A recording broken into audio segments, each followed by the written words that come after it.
ಎಲ್ರಿಗೂ ನಮಸ್ಕಾರ. ಎಲ್ಲರೂ ಹೇಗಿದ್ದೀರಾ? ನಿನ್ನೆ ಮೊನ್ನೆಯಿಂದ ತುಂಬಾ ಬಿಸಿಲಿತ್ತು. ಇವತ್ತು ಬೆಳಗ್ಗೆನೇ ಈ ಮಂಜಿನ ವಾತಾವರಣ ನೋಡಿ ಮನಸ್ಸು ಸ್ವಲ್ಪ ಶಾಂತವಾಗಿದೆ ಅಂತ ಹೇಳ್ಬೋದು. ಆಷಾಢ ಮಾಸದಲ್ಲಿ ಈ ಥರ ವಾತಾವರಣ ಇಲ್ಲ ಅಂದರೆ ಹೇಗೆ ಅಲ್ವಾ? ಇವತ್ತು ಆಷಾಢ ಮಾಸದ ಶುಕ್ರವಾರದ ಮೊದಲನೇ ದಿನ. ಪೂಜೆ ನಾರ್ಮಲಾಗಿ ಹೇಗೆ ಪೂಜೆ ಮಾಡ್ತೇನಲ್ವ ಆ ಥರ ಮಾಡ್ಕೊಳ್ಳೋಣ. ಸಂಕಲ್ಪ ಪೂಜೆ ಎಲ್ಲ ಮಾಡೋಕ್ಕೆ ಐಡಿಯಾನೇ ಇರಲಿಲ್ಲ.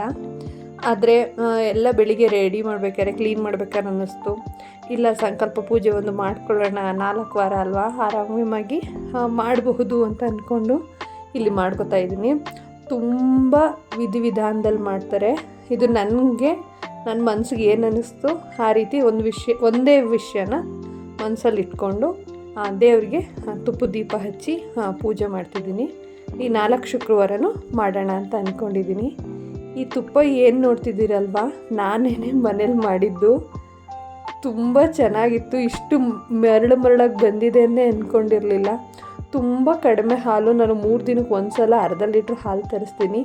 ಆ ಹಾಲಲ್ಲೇ ನಾನು ಕೆನೆನ ಕಲೆಕ್ಟ್ ಮಾಡಿ ಸ್ವಲ್ಪ ಅಮೌಂಟ್ ಆಫ್ ಬೆಣ್ಣೆ ಆದ ತಕ್ಷಣವೇ ತೆಗ್ದಿದ್ದು.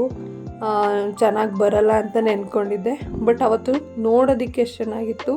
ಇವತ್ತು ಪರಿಮಳ ಕೂಡ ಹಾಗೇ ಇತ್ತು. ತುಂಬ ಚೆನ್ನಾಗಿತ್ತು. ದೇವ್ರಿಗಿಟ್ಟಿರೋದು ಅಂತಲೂ ಅನ್ನಿಸ್ದೇ ಪರಿಮಳನ ನಾನೇ ಆಸ್ವಾದಿಸ್ಬಿಡ್ತಿದ್ದೆ. ಈ ಥರ ಸ್ಪೆಷಲ್ ಆಗಿರೋಂಥ ವಿಶೇಷವಾದಂಥ ದಿನಗಳಲ್ಲಿ ಸ್ವಲ್ಪ ಮಟ್ಟಿಗೆ ಅಲಂಕಾರ ಮಾಡಿ ಪೂಜೆ ಮಾಡೋದಕ್ಕೆ ನಾನು ತುಂಬ ಇಷ್ಟಪಡ್ತೀನಿ. ಪೂಜೆನೇ ಆಗಲಿ ಅಥವಾ ಒಂದು ವಿಷಯನೇ ಆಗಲಿ ಅಥವಾ ಏನಾದರೂ ಬೇರೆ ರೀತಿ ನಮಗಿದಾಗಲೇಬೇಕು ಅಂತ ಅಂದ್ಕೊಂಡು ಹಠ ಮಾಡಿ ಮಾಡಬಾರ್ದು. ನಾನು ತುಂಬ ತಪ್ಪುಗಳನ್ನ ಮಾಡಿದ್ದೀನಿ. ಈಗ ಎಲ್ಲ ತಪ್ಪನ್ನು ಸರಿ ಮಾಡ್ಕೋತಾ ಇದ್ದೀನಿ. ಅಂದರೆ ಅರ್ಥನೇ ಆಗ್ತಿಲ್ಲ. ವಯಸ್ಸಿನ ಪ್ರಭಾವನೋ ಅಥವಾ ವಾತಾವರಣದ ಪ್ರಭಾವನೋ ನಂಗೆ ಗೊತ್ತಿಲ್ಲ. ತುಂಬಗಳು ಎಡವಿದ್ದೀನಿ, ಕಲ್ತಿದ್ದೀನಿ. ನನಗೆ ಈ ಟೈಮ್ ಏನಿದೆ ಅಲ್ವಾ, ಈಗ ನಾನು 7 ತಿಂಗಳಿಂದ ಏನು ನಾನು ಕಲಿತಾ ಇದ್ದೀನಲ್ಲ, ಇದಂತೂ ತುಂಬ ನಿಜವಾಗ್ಲೂ ಎಷ್ಟೋ ವಿಷಯಗಳನ್ನ, ಎಷ್ಟೋ ವರ್ಷದಿಂದ ಗೊಂದಲಗಳು, ಹೆಂಗೆ ಇದು ಅಯ್ಯೋ ಇವರೆಲ್ಲ ಪೂಜೆ ಮಾಡ್ತಾರೆ ಇಷ್ಟು ಚೆನ್ನಾಗಿ, ಇವ್ರಿಗೆ ಅದಕ್ಕೆ ಅನಿಸುತ್ತೆ ಇವರು ಚೆನ್ನಾಗಿರೋದು, ಅಥವಾ ಅಯ್ಯೋ ಇವ್ರು ಏನು ಪೂಜೆನೇ ಮಾಡಲ್ಲ, ಇವ್ರು ಯಾಕೆ ಹಿಂಗೆ ಚೆನ್ನಾಗಿದ್ದಾರೆ, ಇವ್ರು ಯಾರಿಗೂ ಮರ್ಯಾದೆನೇ ಕೊಡಲ್ಲ, ಅವ್ರು ಯಾಕೆ ಚೆನ್ನಾಗಿದ್ದಾರೆ, ಒಳ್ಳೆಯವ್ರಿಗೆ ಯಾಕೆ ಕಷ್ಟ, ಎಷ್ಟೋ ಕ್ವಶನ್ಸು. ನಾನು ಇಷ್ಟಕ್ಕೆ 25 ವರ್ಷ ದಾಟಬೇಕಿತ್ತು ಅನಿಸುತ್ತೆ ನನಗೆ, ಅಥವಾ ಗೈಡ್ ಮಾಡೋ ವ್ಯಕ್ತಿ ಇರಲಿಲ್ಲ ಅನಿಸುತ್ತೆ ನನ್ನ ಜೀವನದಲ್ಲಿ. ತುಂಬ ಗೊಂದಲಗಳು, ತುಂಬ ವಿಷಯಗಳಿಗೆ ಬಿದ್ದು ಇವಾಗ ಎಲ್ಲ ವಿಷಯಗಳು ನನಗೆ ಅರ್ಥ ಆಗ್ತಾ ಇದೆ ಅನಿಸುತ್ತೆ. ಯಾಕೆ ದೇವ್ರ ಪೂಜೆ ಮಾಡಬೇಕು, ನಾವು ಏನಂತ ಕೇಳ್ಕೋಬೇಕು ಅಂತೆಲ್ಲ ಇವಾಗ ಅರ್ಥ ಆಗ್ತಿದೆ. ಮೊದಲು ಇದೆಲ್ಲ ಬೇಕಪ್ಪ ಅಂತ ಅಂದ್ಕೊಂಡು ಮಾಡ್ತಿದ್ದೆ. ಅದಕ್ಕೆ ನನಗೆ ತುಂಬ ದಿನ ಒಂದೇ ಕೆಲಸನ ಕಂಟಿನ್ಯೂಸ್ ಆಗಿ ಮಾಡೋಕ್ಕಾಗ್ತಿರ್ಲಿಲ್ಲ. ಪೂಜೆ ಅಂತಲೇ ಎಲ್ಲ ತುಂಬ ವಿಷಯಗಳು ಇದಾಗ್ಬಿಡ್ಬೇಕು ಅಂತ ಮಾಡ್ತಿದ್ನ, ಅದಾಗಿಲ್ಲ ಅಂದ ತಕ್ಷಣ ಬೇಜಾರಾಗ್ತಿತ್ತು, ಮತ್ತು ಮಾಡೋಕ್ಕೆ ಇಷ್ಟ ಆಗ್ತಿರ್ಲಿಲ್ಲ. ಕೃಷ್ಣ ಹೇಳಿರೋ ರೀತಿಯೇ ನನ್ನ ಕೆಲಸ ನಾನು ಮಾಡ್ತಾ ಇರಬೇಕು, ಫಲನ ದೇವ್ರಿಗೆ ಬಿಟ್ಬಿಡ್ಬೇಕು. ಅದೇ ರೀತಿ ಈಗ ಮಾಡ್ತಾಯಿದ್ದೀನಿ. ನನ್ನ ಪ್ರಯತ್ನ ನಾನು ಮಾಡ್ತಾಯಿದ್ದೀನಿ. ನನಗೆ ಎಷ್ಟು ಸಾಧ್ಯನೋ ನನ್ನ ಶಕ್ತಿ ಮೀರಿ ನಾನು ಪ್ರಯತ್ನ ಮಾಡ್ತಿದ್ದೀನಿ. ಫಲನ ದೇವ್ರಿಗೆ ಬಿಟ್ಬಿಟ್ಟಿದ್ದೀನಿ. ನಿಜವಾಗ್ಲೂ ಈಗ ಅಂದ್ಕೊಂಡು ನಾನು ಮಾಡ್ಕೊಂಡು ಬರ್ತಿದ್ದೀನಲ್ಲ, ಈಗ ನಿಜವಾಗ್ಲೂ ನನಗೆ ತುಂಬ ಒಳ್ಳೆಯದಾಗ್ತಾಯಿದೆ. ಅಂದರೆ ಪ್ರತಿಯೊಂದರಲ್ಲೂ ಒಳ್ಳೆಯದೇ ನೋಡ್ತಿದ್ದೀನಿ. ನಾನು ನೆಗೆಟಿವ್ ನೋಡೋದು ತುಂಬ ಕಡಿಮೆನೇ. ಯಾರಲ್ಲೂ ನೆಗೆಟಿವಿಟಿ ಹುಡ್ಕೋಕ್ಕೆ ಹೋಗಲ್ಲ. ಆದ್ರೂ ಪ್ರತಿಯೊಂದನ್ನು ಒಳ್ಳೆಯದನ್ನೇ ನಾನು ಹುಡುಕ್ತಿದ್ದೀನಿ ಇವಾಗ ಅಂತ ಅನ್ಕೋತೀನಿ. ಯಾವುದೇ ಪೂಜೆ ಆಗಲಿ, ಯಾವುದೇ ವಿಷಯ ಆಗಲಿ, 10 ವಿಷಯಗಳು 5-6 ವಿಷಯಗಳನ್ನ ನಿಮ್ಮ ತಲೆಯಲ್ಲಿ ಇಟ್ಕೊಂಡು ಮಾಡೋಕ್ಕೆ ಹೋಗಬೇಡಿ. ಅದು ಕರೆಕ್ಟಾಗಿ ಆಗೋದಿಲ್ಲ. ಒಂದು ವಿಷಯಕ್ಕೆ ಫೋಕಸ್ ಮಾಡಿ, ಆವಾಗ ಅದು ನಿಜವಾಗ್ಲೂ ಆಗುತ್ತೆ. ನಾನು ಲಾಸ್ಟು ಒಂದು ಪೂಜೆ ಮಾಡಿದ್ದೆ, ಧನುರ್ಮಾಸದ ಪೂಜೆಯಲ್ಲಿ. ನಿಜವಾಗ್ಲೂ 2 ವರ್ಷ ಹಿಂದೆನೂ ನಾನು ಧನುರ್ಮಾಸದ ಪೂಜೆ ಮಾಡಿದ್ದೆ. ಬಟ್ ತುಂಬ ಗೊಂದಲಗಳು ಮನಸ್ಸಲ್ಲಿ ಏನೇನೋ ಇಟ್ಕೊಂಡು ಮಾಡಿದ್ದೆ. ಅದಕ್ಕೆ ಅದು ಯಾವುದು ನನಗೆ ಫಲ ಕೊಡಲಿಲ್ಲ ಅನಿಸುತ್ತೆ. ಬಟ್ ಈ ಸಲ ಮಾತ್ರ ನಿಜವಾಗ್ಲೂ ಒಂದೇ ಮನಸ್ಸಿಂದ ಒಂದೇ ವಿಷಯಕ್ಕೋಸ್ಕರ ಕೇಳ್ಕೊಂಡೆ, ನಂಗೆ ರಿಸಲ್ಟ್ ಸಿಕ್ಕೇ ಬಿಡ್ತು. ಆ ರೀತಿ 10-6 ವಿಷಯದ ಕಡೆ ನಾವು ಹರಿದು ಹೋಗೋದು ಬೇಡ. ಒಂದು ವಿಷಯದ ಕಡೆ ಫೋಕಸ್ ಆಗಿ ಎಲ್ಲ ಮಾಡಿಕೊಂಡ್ರೆ, ಇದು ಒಂದು ಪೂಜೆ ವಿಷಯದಲ್ಲಿ ಅಂತಲ್ಲ, ಒಂದು ಸಂಪಾದನೆ ವಿಷಯದಲ್ಲೋ ಇನ್ನೊಂದು ಎಲ್ರೂ ನಾವು ಮೆಚ್ಚೋಕ್ಕಾಗಲ್ಲ. ಒಂದು ಸಂಬಂಧದ ವಿಷಯದಲ್ಲೋ ಯಾವುದು ಮುಖ್ಯ ಅಲ್ವಾ, ಅದನ್ನು ಫಸ್ಟು ನಾವು ನೋಡ್ಕೋಬೇಕು. ಹಾಗೆಯೇ ಇವತ್ತು ನಾನು ವರ್ಕ್ ಮಾಡ್ತಿದ್ನಲ್ಲ ಸ್ಕೂಲ್ನಲ್ಲಿ ಆಷಾಢ ಮಾಸದ ಮೊದಲನೇ ಪೂಜೆ ಇಟ್ಕೊಂಡಿದ್ರು. ಹಾಗೆಯೇ ಇನ್ನೊಂದಷ್ಟು ಫಂಕ್ಷನ್ಗಳಿತ್ತು, ನನ್ನ ಕೂಡ ಇನ್ವೈಟ್ ಮಾಡಿದರು. ಹಾಗೆ ಪ್ರಸಾದ ಮಾಡ್ಕೊಂಡು ಬರೋರು ಬನ್ನಿ ಅಂತ ಹೇಳಿದರು. ನಾನು ಏನಾದರೂ ಮಾಡ್ಕೊಂಡು ತೊಗೊಂಡೋಗೋಣ ಅಂತ ಅನ್ನಿಸ್ತು. ಸೊ ಅದಕ್ಕೆ ಇಲ್ಲಿ ರಸಾಯನ ಪಂಚಾಮೃತ ಏನು ಹೇಳ್ತೀವೋ ಗೊತ್ತಿಲ್ಲ, ನಮ್ಮ ಕಡೆ ರಸಾಯನ ಪಂಚಾಮೃತ ಎರಡೂ ಹೇಳ್ತಾರೆ. ಸೊ ಅದಕ್ಕೋಸ್ಕರ ಅದನ್ನೇ ಮಾಡ್ಕೊಂಡು ಹೋಗೋಣ ಅಂತ ನೆನ್ನೆನೇ ಎಲ್ಲ ತರಿಸಿಟ್ಕೊಂಡಿದ್ದೆ. ಈಗ ಬೆಳಿಗ್ಗೆ ಎದ್ದು ಮಾಡ್ಕೋತಾ ಇದ್ದೀನಿ. ನೆನ್ನೆ ಫುಲ್ ರೆಸ್ಟ್ಲೆಸ್ ಆಗಿತ್ತು, 2 ದಿನದಿಂದ ಕರೆಕ್ಟಾಗಿ ನಿದ್ದೆ ಆಗಿರಲಿಲ್ಲ. ಅದರಿಂದ ಫುಲ್ ಬಾಡಿ ಪೇಯ್ನು, ಮೈಂಡ್ ಅಪ್ಸೆಟ್ಟು ಎಲ್ಲ ಆಗಿಬಿಟ್ಟಿತ್ತು. ಇವತ್ತು ನಿಜವಾಗ್ಲೂ ನಾನು ಇಷ್ಟೆಲ್ಲ ಅಂದ್ಕೊಂಡಿದ್ದೀನಿ, ಮಾಡೋಕ್ಕಾಗತ್ತಾ ಅಂತಲೇ ಅನ್ನಿಸ್ತಿತ್ತು. ಹೆಲ್ಪು ಮಾಡ್ತಾರೆ ಯಾರಾದರೂ ಅಂದ್ಕೊಂಡೆ, ಬಟ್ ಅವರಿಬ್ಬರು ಕೂಡ ಬ್ಯುಸಿ ಇದ್ದಿದ್ದರಿಂದ ಯಾರೂ ಹೆಲ್ಪ್ ಮಾಡಲಿಲ್ಲ. ದೇವ್ರ ದಯೆ ಅಂತಲೇ ಹೇಳ್ಬೋದು. ಏನಾಯ್ತಪ್ಪ ಅಂದರೆ ಮಧ್ಯರಾತ್ರಿನೂ ತುಂಬ ಹೊಟ್ಟೆ ಹಸಿತಿತ್ತು, ಬಟ್ ಬೆಳಗ್ಗೆ ಎದ್ದಾಗಲಿಂದ ಆರಾಮಾಗಿದ್ದೆ. ಏನು ನಾನು ಹಾಲು ಕುಡಿತೀನಲ್ವ, ಒಂದು ಲೋಟ ಹಾಲು ಕುಡಿದಿದ್ದಷ್ಟೇ. ಇನ್ನು ಪೂಜೆ ಆಗೋವರೆಗೂ ನಾನು ಏನೂ ತಿನ್ನಲಿಲ್ಲ.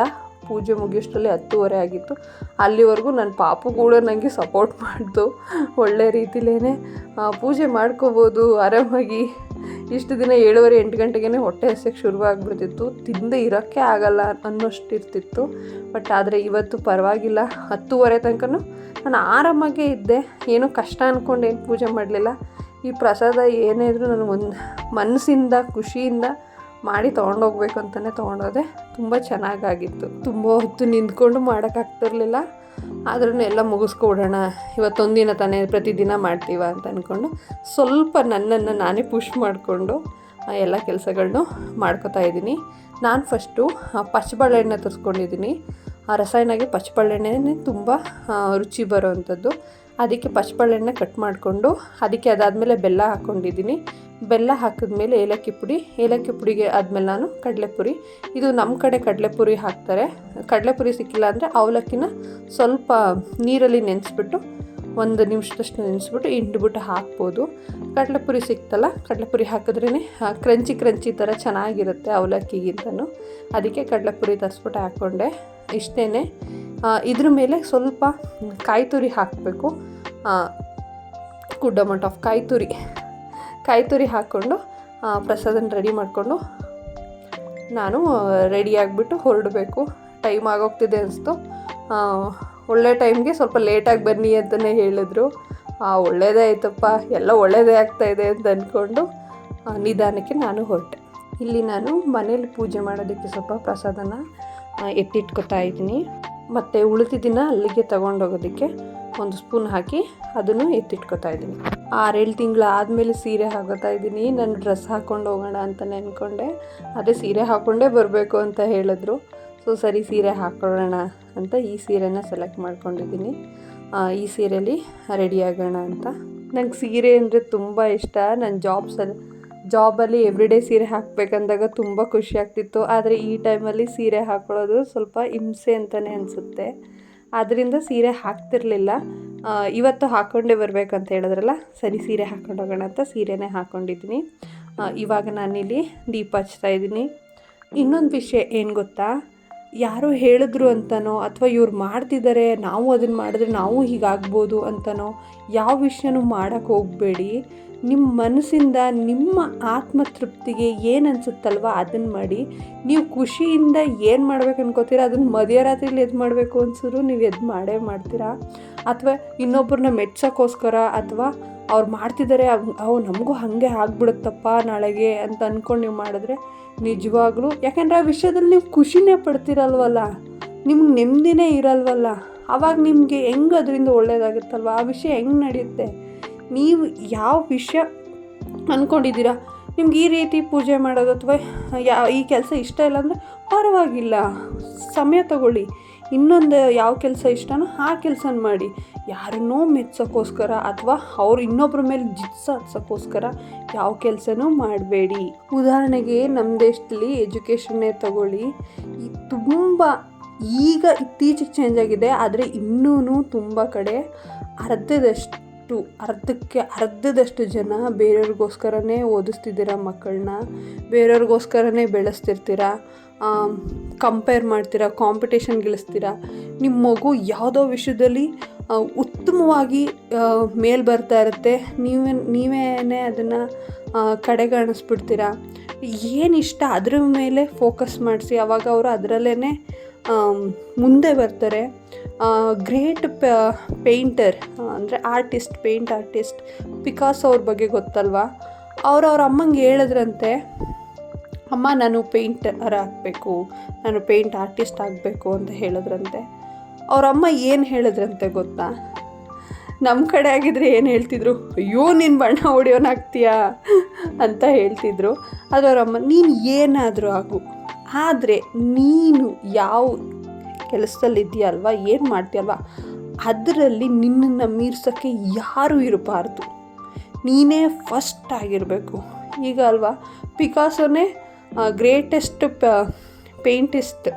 ಆರ್ಟಿಸ್ಟ್ ಪೇಂಟರಲ್ಲೇ ಅಲ್ವಾ. ಅದೇ ರೀತಿ ನಿಮ್ಮ ಮಕ್ಕಳು ಏನಾಗ್ತಾರೋ ಬಿಡಿ, ಆದರೆ ಅದರಲ್ಲಿ ಅವರು ಉತ್ತಮವಾಗಿರಬೇಕು, ಅವರು ಆತ್ಮಸಾಕ್ಷಿಗೆ ತೃಪ್ತಿ ಸಿಗಬೇಕು. ಆವಾಗ ಹಣ, ಆಸ್ತಿ, ನೆಮ್ಮದಿ, ಖುಷಿ ಎಲ್ಲ ಕೂಡ ಸಿಗುತ್ತೆ. ಇಷ್ಟ ಇಲ್ಲದೆ ಇರೋ ಕೆಲಸ, ಎಷ್ಟೋ ಜನಕ್ಕೆ ಇಂಜಿನಿಯರಿಂಗ್ ಇಷ್ಟ ಇರಲ್ಲ, ಎಷ್ಟೋ ಜನಕ್ಕೆ ಕೆಲಸನೇ ಇಷ್ಟ ಇರಲ್ಲ, ಎಷ್ಟೋ ಪಾಪ ಏನೋ ಓದ್ಬಿಟ್ಟು ಏನೋ ಮಾಡ್ತಿರ್ತಾರೆ, ಅವ್ರು ಓದಿರೋದಕ್ಕೂ ಅವ್ರು ಮಾಡ್ತಿರೋದಕ್ಕೂ ಸಂಬಂಧನೇ ಇರಲ್ಲ. ಎಷ್ಟೋ ಜನ ಪ್ಯಾಷನ್ ಹಿಂದೆ ಓಡೋಕ್ಕೆ ಇಷ್ಟಪಡ್ತಾರೆ, ಆದರೆ ಅಷ್ಟರಲ್ಲಿ ಅವ್ರದ್ದೊಂದು 3-4 ವರ್ಷ ಹಾಳೇ ಆಗೋಗಿರುತ್ತಲ್ವ. ಅದ್ರ ಬದಲು ನಾವು ಫಸ್ಟಿಂದನೇ ಏನಿಷ್ಟ ಅದನ್ನು ಮಾಡ್ಕೊಳ್ಳೋದಕ್ಕೆ ಬಂದರೆ ಚೆನ್ನಾಗಿರುತ್ತೆ. ನಾನು ಎಲ್ಲ ಪೇರೆಂಟ್ಸ್ಗೂ ರಿಕ್ವೆಸ್ಟ್ ಮಾಡ್ಕೋತೀನಿ, ನಿಮ್ಮ ಮಕ್ಳಿಗೆ ಏನಿಷ್ಟ ಅದನ್ನೇ ಓದಿಸಿ ಅಂತ ಕೇಳ್ಕೊತೀನಿ. ಈಗ ಪೂಜೆ ಎಲ್ಲ ಮುಗೀತು, ನಾನು ಕೂಡ ರೆಡಿಯಾಗಿದೆ.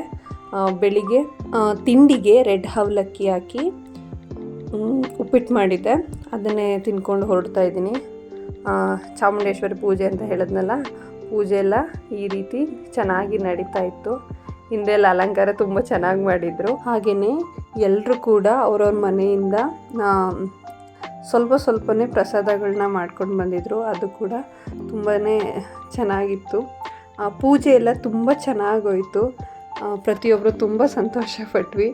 ನನಗಂತೂ ಈಗ ಅಪರೂಪಕ್ಕೆ ಹೋಗೋದ್ರಿಂದ ತುಂಬ ಖುಷಿಯಾಗುತ್ತೆ ಇದೆಲ್ಲ ನೋಡೋದಕ್ಕೆ. ತುಂಬ ಅಂದರೆ ತುಂಬ ಡೆಕೋರೇಟಿವ್ ಆಗಿ ಚೆನ್ನಾಗಿ ಮಾಡಿದರು. ಮೊದಲನೇ ಆಷಾಢ ಶುಕ್ರವಾರ, ಇವತ್ತು ಇಷ್ಟೆಲ್ಲ ಆಗುತ್ತೆ, ಇಷ್ಟೆಲ್ಲ ಚೆನ್ನಾಗಾಗುತ್ತೆ ಅಂತಲೇ ಅಂದ್ಕೊಂಡಿರಲಿಲ್ಲ. ತುಂಬಾ ಖುಷಿಯಾಯಿತು. ಅದಾದಮೇಲೆ ಸ್ಟೂಡೆಂಟ್ಸ್ ಕೌನ್ಸಿಲ್ ಎಲೆಕ್ಷನ್ ನಡೀತು. ಅದರದ್ದು ಇವತ್ತು ಟೇಕಿಂಗ್ ಸೆರೆಮನಿ ಥರ, ಮತ್ತು ಅವ್ರಿಗೆಲ್ಲ ಬ್ಯಾಡ್ಜ್ ಡಿಸ್ಟ್ರಿಬ್ಯೂಟ್ ಥರ ಒಂದು ಸಣ್ಣದಾಗೊಂದು ಫಂಕ್ಷನ್ ಇತ್ತು. ಸಣ್ಣದಾಗೇನು ಈ ಸಲ ತುಂಬ ಗ್ರ್ಯಾಂಡಾಗೇ ಮಾಡಿದರು. ನಾನು ಇದರಲ್ಲೆಲ್ಲ ಈ ರೀತಿ ಆಗ್ತಿದ್ದೀನಿ, ಬಟ್ ನಾನಾಗೆ ನಿಂತು ಮಾಡೋಕ್ಕಾಗ್ತಿಲ್ಲ. ಆದರೂ ಅದು ವಿಷಯ ಕೂಡ ನನಗೆ ತುಂಬಾ ಖುಷಿ ಇದೆ. ನಾನು ಕೆಲಸ ಮಾಡ್ತಿದ್ದಂಥ ಸ್ಥಳ ಹಂತವಾಗಿ ಬೆಳೀತಾ ಇರೋದು ನೋಡಿದ್ರೆ ನನಗೆ ತುಂಬ ಖುಷಿಯಾಗುತ್ತೆ. ಲಾಸ್ಟ್ ಇಯರ್ ಒಂದು ಸ್ಟೆಪ್ ಇತ್ತು, ಇವತ್ತು ಒಂದು ಸ್ಟೆಪ್ ಮುಂದೆ ಹೋಗಿದ್ದೀವಿ. ಸ್ಟ್ರೆಂತ್ ಕೂಡ ಜಾಸ್ತಿ ಆಗಿದೆ, ಮತ್ತು ಹೊಸ ಐಡಿಯಾಗಳನ್ನ ನನ್ನ ಜೊತೆ ಕೆಲಸ ಮಾಡ್ತಿದ್ದವರೆಲ್ಲ ಯೋಚನೆ ಮಾಡಿ ಮಾಡ್ತಾ ಇದ್ದಾರೆ. ಪ್ರತಿ ವರ್ಷವೂ ಇಂಪ್ರೂವ್ಮೆಂಟ್ ಆಗ್ತಾ ಇದ್ದೀವಿ. ಅಂತ ಏರೋದು ಮೇಲೆ ಬೇಡ ಅಲ್ವಾ, ಒಂದು ಹೆಜ್ಜೆನೇ ಮುಂದೆ ಮೇಲೆ ಇಟ್ಕೊಂಡು ಹೋಗೋಣ. ಮಕ್ಕಳೆಲ್ಲ ತುಂಬ ಚೆನ್ನಾಗಿ ಬರ್ಕೊಂಡು ಇಂಡಿವಿಜುವಲಿಟಿನ ತುಂಬ ಚೆನ್ನಾಗಿ ಹೇಳ್ಕೊಡ್ತಾ ಇದ್ದಾರೆ. ಅದು ತುಂಬ ಖುಷಿಯಾಗುತ್ತೆ ನನಗೆ. ಅಂದರೆ ಅವ್ರಿಗೇನೆ ಜವಾಬ್ದಾರಿಗಳು ವಹಿಸ್ತಾ ಇದ್ದಾರೆ, ನೀವೇ ಮಾಡಿ ಅಂತ. ಅದೆಲ್ಲ ತುಂಬ ಖುಷಿಯಾಗ್ತು. ನಾನು ಕೆಲಸ ಮಾಡಿದಂಥ ಜಾಗ, ನಾನು 4 ವರ್ಷ ಸಂತೋಷವಾಗಿದ್ದಂಥ ಜಾಗ, ಈ ಸ್ಥಳ ಇನ್ನೂ ಉನ್ನತ ಮಟ್ಟಕ್ಕೆ ಬೆಳೀಲಿ ಅಂತ ನಾನು ಆಶಿಸ್ತೀನಿ. ಈ ಸಂಸ್ಥೆ ಹೆಸರು ಹೇಳ್ಕೊಂಡು 1000 ಅಲ್ಲ ಲಕ್ಷಾಂತರ ಮಕ್ಕಳು ಜೀವನ ಕಟ್ಕೊಳ್ಳಿ ಅಂತ ಆಶಿಸ್ತೀನಿ. ಇಲ್ಲಿ ಕೆಲಸ ಮಾಡ್ತಾಯಿರೋ ಪ್ರತಿಯೊಬ್ಬರಿಗೂ ಒಳ್ಳೆಯದಾಗಲಿ ಅಂತ ಆಶಿಸ್ತೀನಿ. ಈ ಸಂಸ್ಥೆಯಿಂದ ಇಷ್ಟು ಮಕ್ಕಳೆಲ್ಲ ಉದ್ಧಾರ ಆಗಿದ್ದಾರೆ ಅಂತ ಕೇಳಿ ಸಂಸ್ಥೆ ಓನರ್ಗಳಿಗೆ ಖುಷಿ ಸಿಗಲಿ ಅಂತ ಆಶಿಸ್ತೀನಿ. ಇದೆಲ್ಲ ಆದಮೇಲೆ ಒಂದು ಬಿಗ್ ಸರ್ಪ್ರೈಸ್ ಅಂದರೆ ನನಗೇನೆ ಪೂಜೆಗೆ ಬಾರೋ ಅಂತ ಕರೆದಿದ್ರು, ಆದರೆ ಪೂಜೆ ಜೊತೆಗೆ ನಿನಗೆ ಒಂದು ಸಮಾರಂಭನೇ ಮಾಡ್ತೀವಿ ಅಂತ ಹೇಳಿರಲಿಲ್ಲ. ಸರ್ಪ್ರೈಸ್ ಅಂದರೆ ಬಿಗ್ಗೆಸ್ಟ್ ಸರ್ಪ್ರೈಸ್. ನಾನು ಕನಸಲ್ಲೂ ಸಹ ಅಂದ್ಕೊಂಡಿರಲ್ಲ ಈ ಥರ ನಡೀಲಿ ಅಂತ ಅಂದ್ಕೊಂಡಿದ್ದೆ. ನಾನು ಕನ್ಸೀವ್ ಆದಾಗ ನಾನು ಅಂದ್ಕೊಂಡಿದ್ದೆ ನನಗೆ ಅರಿಶಿನ ಕುಂಕುಮ, ನಾನು ಹೊರಡ್ಬೇಕಾದ್ರೆ ಅರಿಶಿನ ಕುಂಕುಮ ಕೊಟ್ಟು ಕಳಿಸಿದ್ರೆ ನನಗೆ ಸಾಕಪ್ಪ ಅಂತ. ಆದರೆ ಇದನ್ನು ನಿಜವಾಗ್ಲೂ ನಾನು ಎಕ್ಸ್ಪೆಕ್ಟ್ ಮಾಡೇ ಇರಲಿಲ್ಲ. ನಿಜವಾಗ್ಲೂ ತುಂಬ ತುಂಬ ತುಂಬ ಥ್ಯಾಂಕ್ ಯು ಲಕ್ಷ್ಮಿ ಮ್ಯಾಮ್ ಆಗಿರ್ಬೋದು, ಎಲ್ರಿಗೂ ಕೂಡ ತುಂಬ ಥ್ಯಾಂಕ್ ಯು. ಎಲ್ಲರೂ ಅವ್ರ ಮನಸ್ಸಿಂದ ಮಾಡಿದ್ದಾರೆ, ಅವ್ರ ಖುಷಿಯಿಂದ ಮಾಡಿದ್ದಾರೆ. ಇದೆಲ್ಲ ನಾನು ಕೇಳಿರಲಿಲ್ಲ, ಬಟ್ ಅವ್ರ ಪ್ರೀತಿನೇ ಹೆಚ್ಚಾಗಿತ್ತು ನನಗೆ. ನಾನು ತುಂಬ ಡೌನ್ಫಾಲಲ್ಲಿ 1 ವರ್ಷ ತುಂಬ ಚೆನ್ನಾಗಿ ಕೆಲಸ ಮಾಡಿದೆ. ಅದಾದಮೇಲೆ ನಾನು ತುಂಬ ಡೌನ್ಫಾಲ್ ಬಂದೆ. ಹೆಲ್ತ್ ವೈಸ್ ಆಗಿರ್ಬೋದು, ತುಂಬ ವಿಷಯಗಳು. ನನ್ನ ಕ್ಲೋಸ್ ಫ್ಯಾಮಿಲಿ ಇನ್ಕ್ಲೂಡಿಂಗ್ ನಮ್ಮ ಅಪ್ಪ ಅಮ್ಮನ ಹತ್ರನೂ ಕೆಲವೊಂದು ಪ್ರಾಬ್ಲಮ್ಸ್ನ, ಕೆಲವೊಂದು ಬೇಜಾರನ್ನ ನಾನು ಶೇರೇ ಮಾಡ್ಕೊಂಡಿರಲಿಲ್ಲ. ಆದರೆ ಇವರೆಲ್ಲರ ಹತ್ರನೂ ನಾನು ಶೇರ್ ಮಾಡ್ಕೊತಿದ್ದೆ. ಇವರೆಲ್ಲರೂ ನನ್ನನ್ನು ಧೈರ್ಯ ತುಂಬಿದ್ದಾರೆ. ಈ ಸಂಸ್ಥೆಗೆ ನಾನು ಹೊರಗಡೆ ಹೋಗಿ ಕೆಲಸ ಮಾಡೋಕ್ಕೆ ಸಾಧ್ಯನಾ ಅಂತ ಅನ್ಕೋತಿದ್ದಾಗ ನನ್ನ ಪುಷ್ ಮಾಡಿ ಸಾಧ್ಯ ಅಂದರೆ ನನ್ನ ಇಷ್ಟನೇ ಇದು ಕೆಲಸ ಮಾಡಬೇಕು ಅಂತ ಇದ್ದಿದ್ದು. ಅದಕ್ಕೆ ನಮ್ಮ ಮನೆಯವರು ಸರಿ ನಿಂಗೆ ಇಷ್ಟ ಇದೆಯಾ, ಸರಿ ಹೋಗಿ ಮಾಡು ಅಂತ ಕೆಲಸ ಮಾಡೋದಕ್ಕೆ ನನ್ನ ಕಳಿಸಿದ್ರು. ಆ್ಯಕ್ಚುಲಿ ಸ್ಟಾರ್ಟಿಂಗಲ್ಲಿ ಎಲ್ಲೋ ಹೋಗೋದು ಬೇಡ ಅಂತಲೇ ಅಂತಿದ್ರು, ಬಟ್ ಕಳಿಸಿದ್ರು. ಈ ಶಾಲೆ ಏನಿದೆ ನನ್ನ ಒಂದು ಸಂಪಾದನೆ ಮಾಡೋಕ್ಕೆ ಶುರು ಮಾಡೋಂಥ ಮೊದಲನೇ ಶಾಲೆ. ನಿಜವಾಗ್ಲೂ ಮೊದಲನೇ ವರ್ಷ ಏನಿದೆ ನಾನು ಸಂಪಾದನೆ ಮಾಡೋಕ್ಕೆ ಬಂದಿದ್ದೀನಿ ಅಂತಲೂ ನಾನು ಅಂದ್ಕೊಂಡಿರಲಿಲ್ಲ. ಆ ದುಡ್ಡನ್ನ ನಂಗೆ ಏನು ಮಾಡಬೇಕು ಅಂತಲೂ ಗೊತ್ತಿರಲಿಲ್ಲ. ನನ್ನ ಮನೇಲಿ ಬೇಜಾರಾಗ್ತಿದೆ ಅಂತ ಬಂದಿದ್ದು. ಬಟ್ ಮೊದಲನೇ ವರ್ಷ ನಾನು ಪಟ್ಟಿರೋ ಖುಷಿ, ಸಂತೋಷ ಇದೆಯಲ್ಲ, ಅಷ್ಟು ಅಂದರೆ ಅಷ್ಟು ಹೇಳೋಕ್ಕೆ ಅಸಾಧ್ಯ. ಅಷ್ಟು ಖುಷಿ ಕೊಟ್ಟಿದೆ. ತುಂಬ ಒಳ್ಳೆ ಮೆಮೊರೀಸ್ ಕೊಟ್ಟಿದೆ. ಇವತ್ತು ಆಶೀರ್ವಾದನೂ ಕೊಡ್ತಾ ಇದೆ. ನನ್ನ ಲೆಕ್ಕಾಚಾರದಲ್ಲಿ ಇದು ನನ್ನ 11ನೇ ಸ್ಕೂಲು. ನಾನು ಹುಡುಕ್ತಾ ಇರ್ಬೇಕಾದ್ರೆ ಸಿಕ್ಕಿದಂಥ ಸ್ಕೂಲು. ಸ್ಟಾರ್ಟಿಂಗ್ ಬಂದಾಗ ಬಂದಲ್ಲ ಅಂತ ಅಂದ್ಕೊಂಡೆ. ಬಟ್ ನಂಗೆ ನಿಜವಾಗ್ಲೂ ತುಂಬ ತುಂಬ ಖುಷಿ ಇದೆ. ಈ ಸ್ಕೂಲಲ್ಲಿ ಯಾರ ಹೊರಗಡೆಯವ್ರು ಕೂಡ ಬರ್ಡೇ ಆಗಿಲ್ಲ. ನಮ್ಮ ಮನೆಯವ್ರ ಬರ್ಡೇನ ಸೆಲೆಬ್ರೇಟ್ ಮಾಡಿದ್ದೀವಿ. ಒಂದೇ ಮಾತು ಕೇಳಿದೆ, ಮ್ಯಾಮ್ ಹಿಂಗೆ ಅಂದ್ಕೊಂಡಿದ್ದೀನಿ, ಕರೆದು ನಾನು ಕೇಕ್ ಕಟ್ ಮಾಡಿಸ್ಲಾ ಮಕ್ಕಳಿಗೆಲ್ಲ ಸೇರಿಸಿ ಅಂತ. ಕರೆಯೋ ಅಂತ ಹೇಳಿದ್ರು. ನಿಜವಾಗ್ಲೂ ಇದ್ದಷ್ಟು ದಿನ ಈಗಲೂ ಸಹ ನಾನೊಂದು ನಿನ್ನ ಮೇಲಧಿಕಾರಿ ಅಂತ ಅವರು ಯಾವತ್ತೂ ಟ್ರೀಟ್ ಮಾಡಿಲ್ಲ, ಹೋಗೋ ಬಾರೋ ಅಂತಲೇ ಮಾತಾಡಿಸ್ತಿದ್ರು. ತುಂಬ ಖುಷಿಯಾಗ್ತಿತ್ತು. ಈಗಲೂ ಕೂಡ ತುಂಬ ಪ್ಯಾಂಪ್ರಿಂಗ್ ಮಾಡ್ತಾರಲ್ಲ, ಹೋದರೆ ನಂಗೆ ತುಂಬ ಖುಷಿಯಾಗುತ್ತೆ. ಸರ್ರು ಅವಾಗೆಲ್ಲ ಮಾತಾಡ್ತಿದ್ದಕ್ಕೂ ಆವಾಗಲೂ ತುಂಬ ಚೆನ್ನಾಗಿ ಮಾತಾಡಿಸ್ತಿದ್ರು. ಬಟ್ ಇವಾಗ ನಾನೇ ಒಂದು ಪಾಪು ಥರ ನೋಡ್ಕೋತಾರೆ ಎಲ್ಲರೂ ಕೂಡ. ನನಗಿದು ತುಂಬ ತುಂಬ ಖುಷಿಯಾಯಿತು. ಇದಕ್ಕಿಂತ ಮುಂಚೆ ನಮ್ಮ ಮ್ಯಾಮ್ ನನ್ನ ಬಗ್ಗೆ ಸ್ವಲ್ಪ ಮಾತಾಡಿದ್ರು, ನಾನು ವೀಡಿಯೋ ಮಾಡ್ಕೋಬೇಕಿತ್ತಂತ ಈಗ ಅನ್ನಿಸ್ತಿದೆ. 4 ವರ್ಷ ಏನು ಹೇಳಿದ್ರಂದರೆ ಅವರು ದೇವ್ರು ಮೆಚ್ಚೋ ಥರ ಕೆಲಸ ಮಾಡಿದ್ದಾರೆ ಅಂತಂದರು. ನನ್ನ ಆತ್ಮಕ್ಕೆ ಅದನ್ನು ತೃಪ್ತಿ ಆಗಿಲ್ಲ. ನಾನು ಎಷ್ಟೋ ವರ್ಷ ಹೇಳಿದ್ದೀನಿ, ಪ್ರತಿ ವರ್ಷ ಮುಗಿದ ಮೇಲೆ ನೆಕ್ಸ್ಟ್ ವರ್ಷ ನಾವು ಹೇಗೆ ಪ್ಲ್ಯಾನ್ ಮಾಡಬೇಕಂತ ಒಂದು ಮೀಟಿಂಗ್ ಮಾಡ್ತಾರೆ. ಆವಾಗ ನಾನು ಹೇಳ್ತಿದ್ದೆ, ನನಗೆ ತೃಪ್ತಿನೇ ಆಗಿಲ್ಲ ಈ ವರ್ಷ, ನಾನು ಏನೇನೋ ಮಾಡ್ಬೇಕು ಅಂದ್ಕೊಂಡು ನಾನು ಮಾಡೋಕ್ಕಾಗಲಿಲ್ಲ ಅಂತ 2-3 ವರ್ಷ ನಾನು ಹೇಳಿದ್ದೀನಿ. ಆದರೆ ಮ್ಯಾಮ್ ಏನು ಹೇಳಿದ್ರಂದರೆ ದೇವ್ರನ್ನೇ ಮೆಚ್ಚೋಂಗೆ ನೀನು ಕೆಲಸ ಮಾಡಿದ್ಯಾ ಅಂತ ಹೇಳಿದ್ರು. ನಿಜವಾಗ್ಲೂ ಆ ದೇವ್ರು ಮೆಚ್ಕೊಂಡಿದ್ದಾನೆ ಅನಿಸುತ್ತೆ. ಅದಕ್ಕೆ ಎಲ್ಲ ಒಳ್ಳೆಯದಾಗ್ತಿದೆ. ಈ ಜಾಗ ನನಗೆ ಎಲ್ಲನೂ ಕೊಟ್ಟಿದ್ದೆ, ಎಲ್ಲರನ್ನೂ ಕೊಟ್ಟಿದ್ದೆ. ಒಂದಿಬ್ಬರು ಅಕ್ಕರನ್ನ ಕೊಟ್ಟಿದ್ದೆ. ತಾಯಿ ಸ್ಥಾನದಲ್ಲಿ 3-4 ಜನ ಇದ್ದಾರೆ. ತಂದೆ ಸ್ಥಾನದಲ್ಲೂ ಸರ್ ಇದ್ದಾರೆ. ಹಾಗೆಯೇ ಫಿನಾನ್ಷಿಯಲಿ ಗೈಡ್ ಮಾಡೋರಿದ್ದಾರೆ, ಮತ್ತು ಎಮೋಷ್ನಲಿ ಸಪೋರ್ಟ್ ಮಾಡೋರು ಸಿಕ್ಕಿದ್ರು. ಹಾಗೆ ಸಂಬಂಧಗಳನ್ನ ನಾನು ಹೇಗೆ ನಡ್ಸ್ಕೊಂಡು ಹೋಗಬೇಕು ಅಂತ ತಿಳಿಸೋವಂಥ ವ್ಯಕ್ತಿಗಳು ಸಿಕ್ಕಿದ್ರು. ನಾನು ಬ್ಲೆಸ್ಡ್ ಅಷ್ಟೇ ಹೇಳೋಕ್ಕೆ ಸಾಧ್ಯ. ಈ ಜಾಗ, ಈ ವ್ಯಕ್ತಿಗಳು ನನ್ನ ಜೀವನದಲ್ಲಿ ನಾನು ಯಾವತ್ತೂ ಮರೆಯೋದಕ್ಕೆ ಸಾಧ್ಯವೂ ಇಲ್ಲ. ಎಷ್ಟೋ ವಿಷಯಗಳನ್ನ ನಾನು ಅಂದ್ಕೊಂಡಿದ್ದ ವಿಷಯಗಳನ್ನೆಲ್ಲ ನನಗೆ ತಂದುಕೊಟ್ಟಂಥ ಸ್ಥಳ ಇದು. ತುಂಬ ಖುಷಿ ಆಗ್ತಾಯಿದೆ. ಇವತ್ತು ನನ್ನೊಳಗಿನ ಹೊಸ ವ್ಯಕ್ತಿನ ಗುರುತಿಸಿದಂಥ ಜಾಗ ಇದು. ನನಗೆ ನನ್ನನ್ನು ಪರಿಚಯ ಮಾಡಿದಂಥ ಜಾಗ. ತುಂಬ ತುಂಬ ಖುಷಿಯಾಗುತ್ತೆ. ನನಗೆ ಎಷ್ಟು ಖುಷಿಯಾಯಿತು ಅಂತ ನಾನು ಹೇಳೋಕ್ಕಾಗ್ತಿಲ್ಲ. ನನಗಿಂತ ಹೆಚ್ಚಾಗಿ ನನ್ನ ಪಾಪುಗೆ ಖುಷಿಯಾಗಿತ್ತು. ಯಾಕೆಂದರೆ ಇದೆಲ್ಲ ಮಾಡಬೇಕಾದ್ರೆ ತುಂಬ ಕಿಕ್ ಮಾಡ್ತಾಯಿತ್ತು. ನಾನು ಅಂದ್ಕೊಂಡೆ, ನಿನಗೂ ತುಂಬ ಖುಷಿ ಆಗ್ತಿದೆಯಾ, ಅಮ್ಮಂಗೆ ಈ ಥರ ಎಲ್ಲ ಮಾಡ್ತಿದ್ದಾರೆ ಅಂತ ಅಂದ್ಕೊಂಡೆ. ನಿಮ್ಮ ಪ್ರೀತಿಗೆ ನಾನು ಚಿರಋಣಿ ಅಷ್ಟೇ. ನಾನು ಯಾವುದೇ ವಿಷಯಕ್ಕೆ ಡಿಸರ್ವ್ ಆಗಿದ್ದರೆ ಈ ಸ್ಥಳ ಕೂಡ ಅದಕ್ಕೂ ಕಾರಣ ಆಗಿರುತ್ತೆ. If I am deserving these all, ಹೌದು, ನಾನು ಮಾಡಿದಂಥ ಪುಣ್ಯ ಆಗಿದ್ದು ನನ್ನ ಪಾಪುವಿನ ಅದೃಷ್ಟ ಅಂತ ಅಂದ್ಕೊಳ್ಳೋ ನಿಜವಾಗ್ಲೂ ಗೊತ್ತಿಲ್ಲ. ಎಲ್ರಿಗೂ ಇಂತಹ ವಿಷಯ ಸಿಕ್ಕೋದಿಲ್ಲ. ನಾನು ತುಂಬ ಪುಣ್ಯ ಮಾಡಿದ್ದೀನಿ. ಹಾಗೆ ನಂಗೆ ಡಿಸರ್ವ್ ಕೂಡ ಇದೆಲ್ಲದಕ್ಕೂ ಕಾರಣ ನಾನು ನಡ್ಕೋತಿದ್ದಂಥ ರೀತಿ, ರಿವಾಜುಗಳಾಗಿರ್ಬೋದು, ಹಸನ್ಮುಖಿಯಾಗಿರೋವಂಥದ್ದು. ಯಾರ ಮನ್ಸಿಗೂ ನೋವು ಮಾಡಬಾರ್ದು ಅನ್ನೋದೇ ನನ್ನ ಇಷ್ಟ. ಅದಕ್ಕೋಸ್ಕರ ಈಗೆಲ್ಲ ಮಾಡಿದ್ದಾರೆ ಅಂತಲ್ಲ. ನಾನು ಯಾವಾಗಲೂ ಅಂತಿದ್ದೆ, ಪ್ರಿ-KG ಮಕ್ಕಳಿಗಿಂತ ಚಿಕ್ಕ ಪಾಪು ನಾನೇ ಈ ಸ್ಕೂಲಲ್ಲಿ ಅಂತ. ಆ ರೀತಿ ಇಡೀ ಸ್ಕೂಲ್ಗೆ ಚಿಕ್ಕವಳು ನಾನು ಅಂತ ಹೇಳ್ತಿದ್ದೆ. ಆದರೆ ಉದ್ದು ಕಾಣಿಸಿದೆ ಅಷ್ಟೇ. ಈಗಲೂ ಹೇಳ್ತಾರೆ, ಅವಳು ಒಂದು ಚಿಕ್ಕ ಪಾಪುನೇ, ಅವಳು ಮನಸ್ಸು ಮಾತ್ರ ಚಿಕ್ಕ ಪಾಪುನೇ, ಚೈಲ್ಡ್ ಅಂತಾನೆ ಅಂತ ಹೇಳ್ತಿದ್ರು. ಚೈಲ್ಡ್ ಅಂದರೆ ಮುಗ್ಧ ಮನಸ್ಸಿರೋಳು ಅಂತ. ತುಂಬ ಖುಷಿಯಾಗುತ್ತೆ. ಎಲ್ಲರಿಗೂ ಧನ್ಯವಾದ ಅಂತ ಅಷ್ಟೇ ಹೇಳೋಕ್ಕೆ ಸಾಧ್ಯ. ನಿಮ್ಮ ಪ್ರೀತಿಗೆ ನಾನು ಯಾವಾಗಲೂ ಚಿರಋಣಿಯಾಗಿರ್ತೀನಿ.